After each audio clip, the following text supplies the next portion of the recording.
USDCAD today analysis. Hello friends and welcome to your channel TubeCore. In this video we'll talk about dollar against Canadian. So before we start the video, if you're new to the channel, then make sure you subscribe, like and share. These buttons are for you and they are free, so do that. Subscribe, like and share. And what we got, we have a link below the video which says Swing Like a Pro. So click on this link, come to this page right here where you can check out my recent trades and the setups.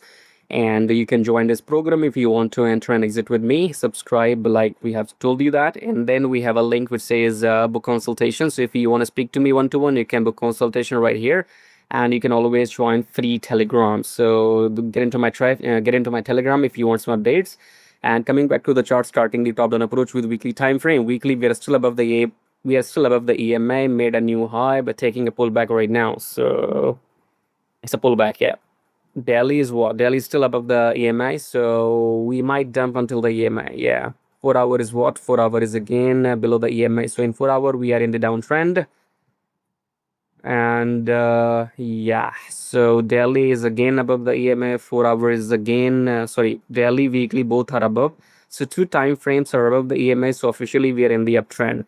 So I will look for longs, but I will not even look for any trade in USDCAD and USDJPY anyway. If I have to trade, I can trade Euro USD, GBP USD, IUD USD. There's no need for trading USDCAD, USDJPY. If you only trade dollar pairs, in dollar pairs you have to choose Euro USD, GBP USD, IUD USD. Skip USDCAD, USDJPY anyway. But as per the this pattern, as per the definition, daily, weekly are above the EMA. Look for longs only. I think this might dump until the EMA first and then bounce back. So do nothing.